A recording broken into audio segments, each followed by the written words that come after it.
Good morning! Good morning! Hello guys. Nagigising ko lang.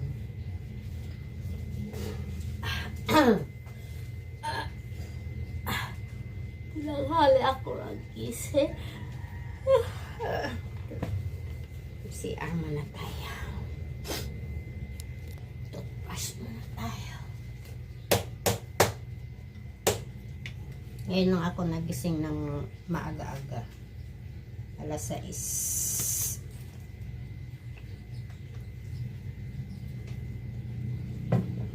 Parang napasarap yung ating tulog. Tutwahang muna tayo guys. Meron akong darating na kaibigan. Asawa ko noon sa hospital, sa PGS, kasi nagkasakit din yung asawa niya, kasabay ng asawa ko.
Mataas na yung araw.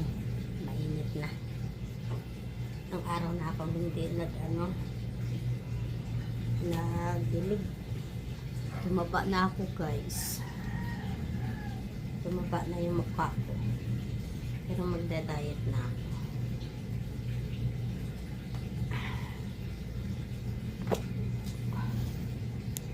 Aakyat tayo sa taas, mga Mars. Tingnan ko yung aking mga halaman doon kung ano na nangyari. Tagal ko nang hindi nakaakyat. Kasi nabisi ako. Nabisi ako ng ilang araw. Dahil meron akong tinapos na ng mga tayo. Magpagupit na. Patatanggal ko yung baba. Kaya lang sabi ko, pag pagpaalis na ako, magbabakasyon tayo mga Mars, mga pare. So maglagay lang ako ng serum, tsaka bago ako maglagay ng sunblock. Wala na akong nilalagay ng iba sa mukha ko mga Mars kasi parang nagsawa na ako. Dami ko nang nilalagay sa mukha.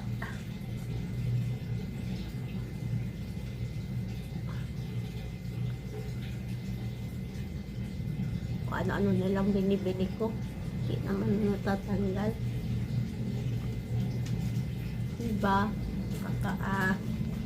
Minsan nakakasawa din kung ano-anong nilalagay sa mukha. Kaya parang wala na akong pag-asa na matanggal yung ating itim sa mukha.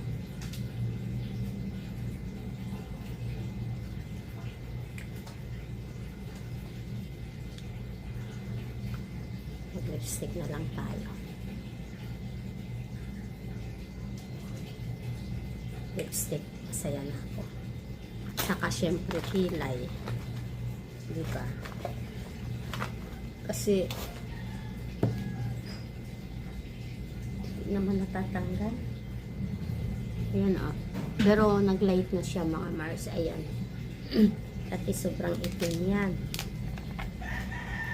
Ayun, di na masyado. Tapos yung aking sunblock. Alam nyo ba?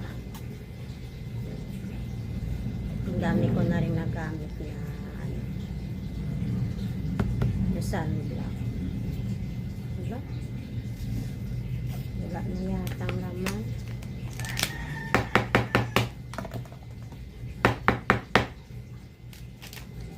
Ito lang yung ginagawa ko mga Mars sa umaga. Sunblock lang ako.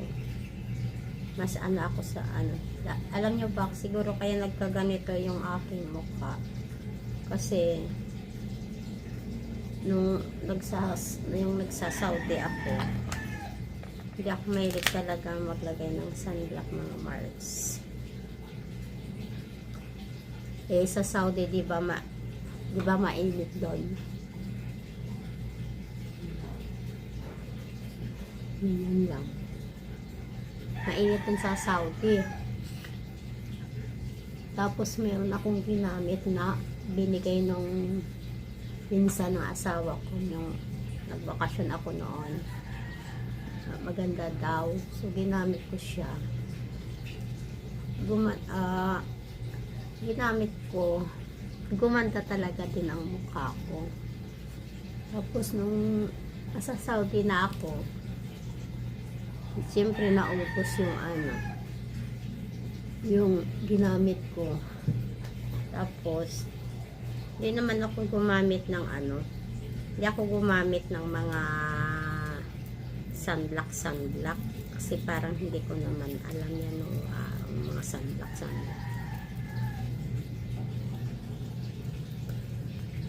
Tapos yun, parang hindi ko siya napansin agad na umiitim na pala yung aking pisngi.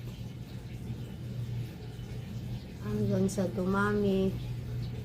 Tapos lalo na nung nagkasakit yung mister ko na halos ligit kami 1 taon sa pabalik-balik kami ng PGH. Every 2 weeks.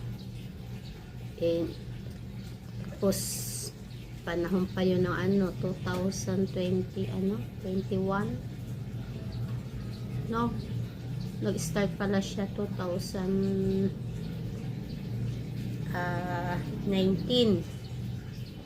Nagpa-check up na kami noon, nagpa MRI,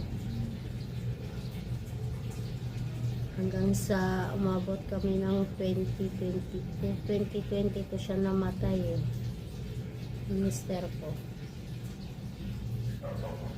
Nung nagpagamot siya sa PGS, time yun ng kasagsagan yun ng COVID na napakahigpit nila. Kailangan bago siya i-chemo, swab test. Ayan. Ang hirap, nakailang ano ako noon, nakailang swab test ako noon mga Mars. Bawat check up namin, swab test, ganon ka higpit nung araw.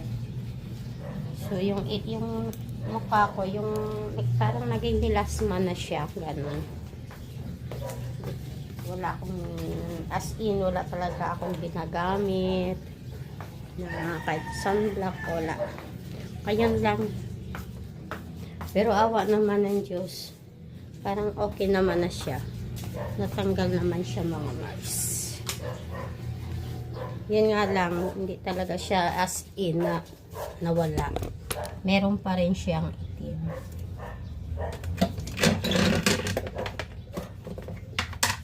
Dito ako mag-init. Ay, nasunog kasi itong aking initan ng tubig. Ay, ito nga pala si Mia. Aking aso. Parang ayaw ko nang gamitin itong mga Mars. Nasunog siya eh. Ay, nasunog tong aking initan ng tubig. Tapos parang nagkaroon siya ng kalawang. Ayoko na siyang gamitin, mga Mars. Meron naman ako dito isa pa. Galing ng ano to? Galing ng Saudi. Pero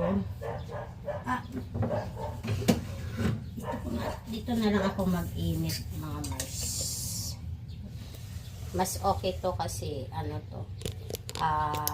Stainless. Ayan. So, kuha muna tayo ng ano? Kuha muna tayo ng tubig. Ayan. Hindi na ako gumamit ng ano.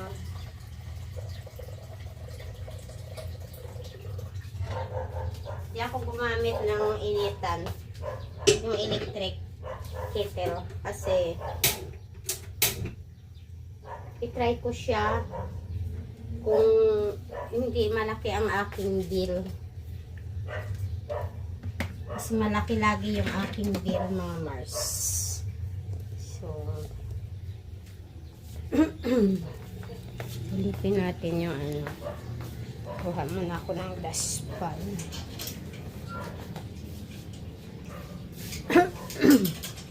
Muna ko na didiligan yata itong aking halaman.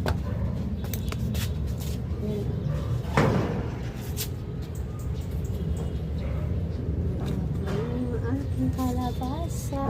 Ayan. Ito sili. Lilipat ko to siya.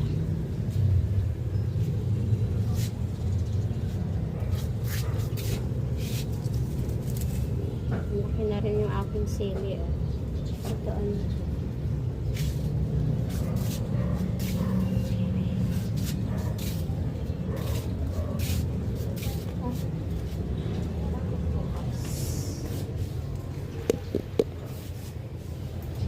Para na isa lang.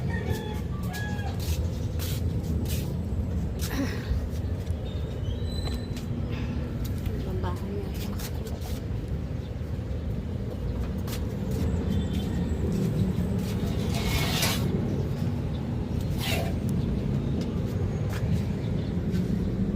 Ay, tingnan nyo. Oh. Kalimutan ko. May pera pala ako dito. So, kunin ko muna yung aking ano, yung aking dustpan, mga Mars. Yan muna kaya.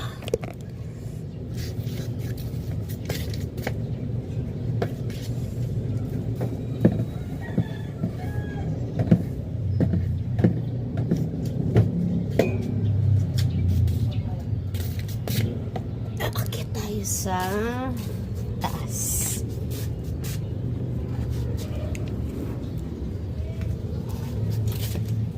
May kasi si ano.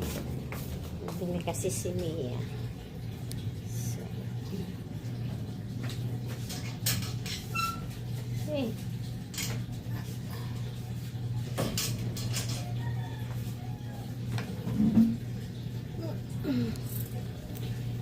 Inisin na natin.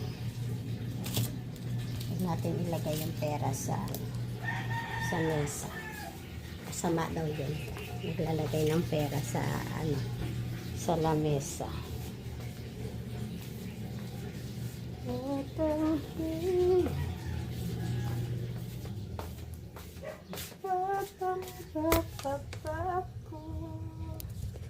bilat. Ay, itong aking ano. Dito tayo sa shop. Meron akong ginagawa, mga Mars. Ayan. Ano to siya? Repair. Pakulit itong aking customer. Alam nyo ba? Nagpunta siya kahagabi. Tapos sinukat niya. Maganda naman sa kanya. In-order niya sa Shein, sa online. In-order daw niya is large. Pero pumayat na kasi yung customer ko na yun eh. So pagdating, napakaluwag sa kanya. So, ni-repair niya. So, parang kaya namang repairin. Kaya, tinanggap natin. Ngayon, may manggas kasi siya. Parang nag-suggest yata yung friend. Yan minsan yung mahirap yung may friend kayo, no? Pag hindi nagandahan yung friend, sasuggest niya kung ano. Sabi ko naman sa kanya, siya magde-decide kasi siya naman yung magsusuot. Tapos tinatanong niya ako kung maganda, kung okay lang ba. Hindi naman ako makapag-decide, mga mare, kasi siya yung magsusuot. Para sa akin maganda kung mamaya isuot niya hindi naman maganda, kaya sabihin ng mga friend niya hindi naman maganda, so ayaw ko ng ganun. At saka sa mga customer ko, hindi talaga ako nagde-decide ng style ng damit nila. Gagawin ko lang kung anong gusto nilang style, pero yung decision sa kanila pa rin yun. Kasi mahirap na yung mamaya hindi nila magustuhan yung gusto mo. So ito, sabi ko sa kanya, mag-decide siya kung anong gusto niya talaga, kasi sabi ko hindi ko to magagawa kung wala pa siyang hindi pa siya makapag-decide kung ano talaga ang gusto niyang style. So ayun, nakapag-decide siya. Kasi itong mga Mars may manggas, so gusto niya, sabi ng friend niya daw, medyo parang balot na balot. Gusto niya yata yung makikita yung kanyang kasiksihan. Mga customer hindi pare-parehas, mga Mars. Alam nyo ba, naalala ko nung nasa Saudi ako, ganyan din yung mga customer ko, yung yari na, tapos pag mayari na at hindi maganda sa kanila, ipapabago nila yung style. Diba kawawa yung mga nananahi. Kaya sa customer sa Saudi, mga Arabiana, hindi talaga ako nag-ano. Minsan na tumitingin sila ng ng catalog, kung anong gusto nilang style na gown. Maaarte yung mga Arabiana, guys. Alam niyo ba yun? No choice ka naman, kasi customer is always right nga daw. So dito sa Pinas, itong customer ko na ito, para siyang Arabiana.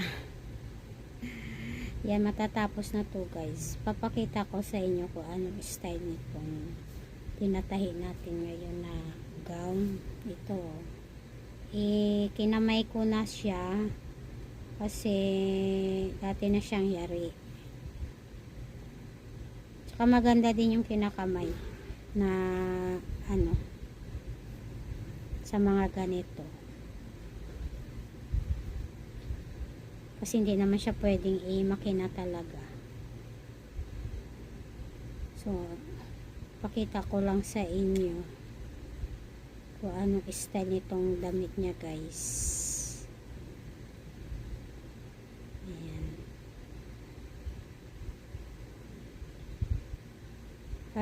Alam niyo, mga Mars, gusto kong lumabas na naman. Naiinip na naman ako. Ba yan? Ganyan ako pag naiinip ako. Gusto kong lalabas. Kaya lang, niisip ko minsan, pag lalabas ako, magagastusan ako. So, hindi tayo pwedeng gumastos dahil kailangan natin ng mag-ipunan naman ang ating bills.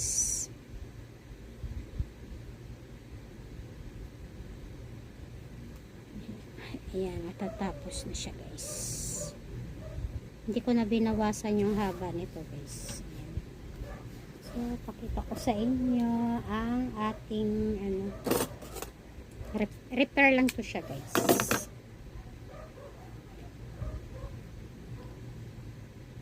So, madali lang.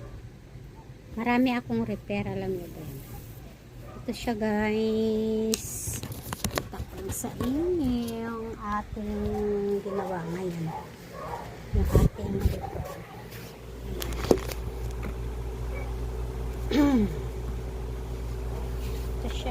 Ito siya guys. Oh. Diba? Maganda to siya.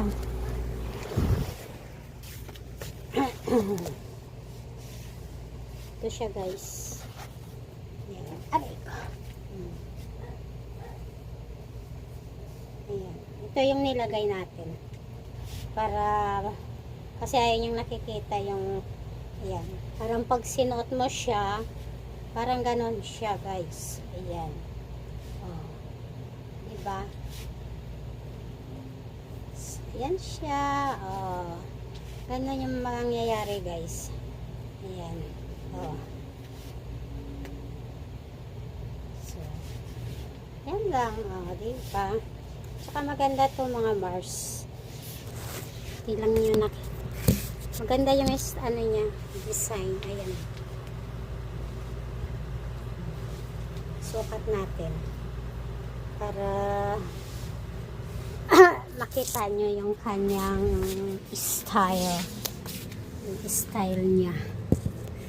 Ay, mahirap tong aking camera kasi